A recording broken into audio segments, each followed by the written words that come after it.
Kapag nakipag-iwalay ka sa isang tao, kapag may pinalit siya sa'yo, masakit. Lalo na kung mahal mo pa siya. At lalo na kung mas maganda sa'yo. Oo. Sa kasalukuyan, isa siya sa mga big influencers sa social media at isa siyang modelo. At girlfriend siya ng ex-battalion rapper na si Flo G. Nay, dalagang bukid sa Escabeche, kasing sarap pero di kasing mahal. Ang mantel mo. Siguradong malinis, labas sa surf eh. Nakatira siya ngayon sa United States kasama ang kanyang asawa at dalawa niyang anak. Instructor siya ng martial arts at occasionally nagpo-post sa Facebook. Pag magkasama tayo, kahit magmadali ka umuwi, kahit na makatulog ka sa sobrang pagod pag nagdi-date tayo, kahit na wala kang oras sa akin, lahat to tatanggapin ko. Sa kasalukuyan, siya ay isang real estate broker. Naninirahan siya ngayon sa Pasig City kasama ang 4 niyang anak. Paminsan-minsan nagpo-post sa social media pero related pa rin sa trabaho niya. Nestle yogurt is good for you. Nestle yogurt is filled with fruits, milk, and lots of live microorganisms filled with fruits. Sa kasalukuyan, siya ay nasa Canada. Isa siyang financial broker, mindset coach at hypnotherapist. Kuminsan nag-endorse at handsome mom sa kanyang 3 anak. Don't tell me, nag-drive ka galing Makati papunta dito sa Pasig para lang dalhin yung mga bulaklak. Ang grabe ng traffic ngayon, di ba? Sa kasalukuyan, siya ay co-owner ng Vitality Wellness Center. Kuminsan nag-guest siya sa TV at podcast. Isa siya sa executive ng Doc Robs Foundation at active siya sa social media. Para siyang tipo yung loving and caring na asarap-sarap mag-alaga. Alam mo, siguro naging boyfriend ko siya. Ay, araw-araw ko magkakasakit. Sa kasalukuyan, siya ay may 4 na anak. Nagtatrabaho siya sa Shell Philippines at paminsan-minsan nagpo-post sa social media. Sira ulo ka pala eh. Tinakot mo ako. Papatayin mo pa ako sa nervyos. Teka, saan ka pupunta? Uuwi na ako. Nakilala mo na ako. Nakausap mo na ako. Masaya ka na. Sa kasalukuyan, siya ay sports official para sa gaganaping 2032 Brisbane Olympic. May 3 siyang anak na binata lahat.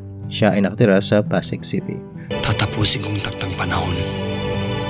Bibigyan ko ang sarili ko na humakuli ng kamagong sa tamang oras ayon sa tradisyon.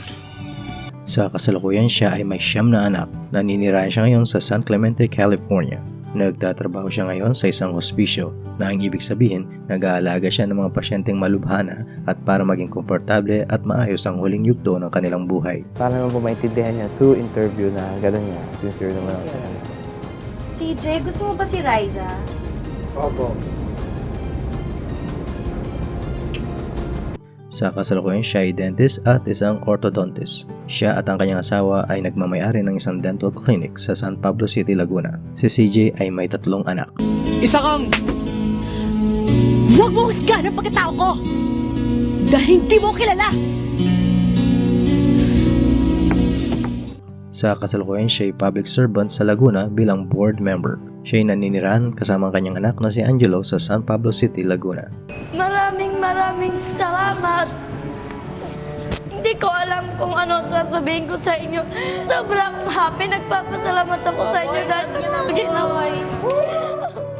Sa kasalukuyan, siya ay may asawa na at isang anak na si Kiana May.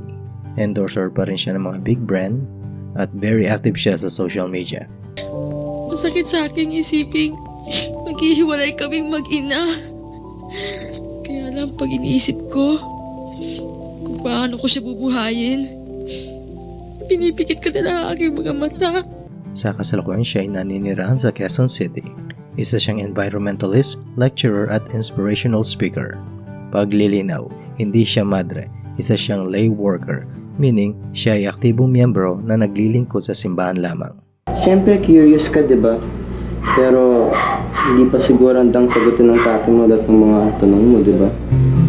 I'm sure you just have to wait until it's the right time. Oo nga. Sa kasalukuyan, siya ay quantum confidence and mindset coach, energy healer at meditation practitioner. Bakit? May alam ka ba tungkol sa lihim ng ibong Adarna? Mapanganib ang ibong yon. Ang sino makarinig ng awit ng ibong Adarna ay makakatulog. Sa kasalukuyan, siya ay may 3 anak at may apo na. Noong 2017, siya ay na-stroke at naging isa ito sa dahilan kung bakit hindi na siya bumalik sa showbiz. Si Monica Herrera ay aktibong-aktibo sa social media. Lahat tayo tayo, excited nang mapanood ito. Kaya naman, ang mga barkadahan natin sa Studio 23 ay hindi pa huhuli, di ba? Sa kasalukuyan siya ay naninirahan ngayon kasama ang kanyang pamilya sa New Zealand. Nagtatrabaho siya bilang party and events host at nagpapatakbo ng isang online tech platform kasama ang kanyang asawa. Bobo ako eh. Alam niyo ba yon? Bobo! Bobo ako eh! Sa kasalukuyan siya ay newscaster. Siya ay may 3 anak at sa katunayan kasama niya ang bago niyang asawa sa programang branch ng One News PH. Tonight, we are very lucky because I have my cousin with me to sing along with me. Okay? Everybody clap your hands or else we will clap our hands. Sa kasalukuyan siya ay nasa Davao at Parañaque. Tumatanggap pa rin siya ng mga gigs sa party at events. Aktibo siya sa social media, lalo na sa Facebook Reels. Extra ang laki ng bote. Extra ang sarap ng pasok. Wala ka nang hahanapin pa. Red Horse Extra Strong Beer. Kasang-kasa sa iyong panglasa. Wala ka nang hahanapin pa. Kaya natin to. Sa kasalukuyan siya ay retirado na talaga sa showbiz. Nakatira siya ngayon sa bahay ng kanyang anak na si Kevin sa Maryland, USA. Ako nga pala si Mr. Chutico Akuzadakos ng Mr. Boo Enterprises. Mag-gift ako sa'yo! Jennifer! Sa kasalukuyan siya ay nakatira sa Bacoor, Cavite. Nagtatrabaho siya bilang call center agent at until now, commercial talent pa rin siya ng mga big brands. Si Daniel Pasha ay aktibo sa social media. Is a licensed physical therapist skilled in creating specialized exercises for her patients. Therapy. Sa kasalukuyan siya ay hands-on mom sa 2 niyang anak at stepson. Host pa rin siya ng 700 Club Asia, isa siyang inspirational speaker at author, occasionally active sa social media at endorsement. Opo, yun nga po yun. Yung kaibigan ni Tisay na si Paolo, dinala niya kay Trisha para ma-solve ang kanyang love problem.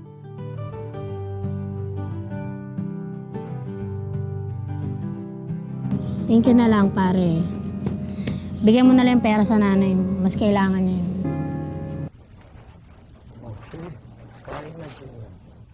Karen po. Sa kasalukuyan, si Karen De Los Santos ay naninirahan sa Metro Manila. Huwag ka kasi magulo, nagre-record ako. Meron siyang anak na si Gabriel Lucas, di na masyadong aktibo sa showbiz at occasionally active sa social media. Sandali lang, kausap Christine eh. Kumain ka na ba? Di pa po. Tama-tama. Love? Yes, love. Love you. I love you too. Sa kasalukuyan, siya ay registered nurse at psychiatric mental health nurse practitioner. Miyembro siya ng singing dance group na Lakambini at recently nagpahiwatig siya na gusto niyang subukan muli ang showbiz. Si Kim De Los Santos ay naninirahan sa Texas, USA. Kasipag pong mag-aral tsaka magpakabait po dahil po yung pag-aral nila, yun po ang pwedeng ipamana ng ating mga magulang sa atin. Sa kasalukuyan, siya ay naninirahan ngayon sa Baguio City. Nagtitinda siya ng mga prutas at gulay. Aktibo siya sa social media at aktibo rin siya sa pag-iendorso. Karen De Los Santos. Hoy! De Las Reyes!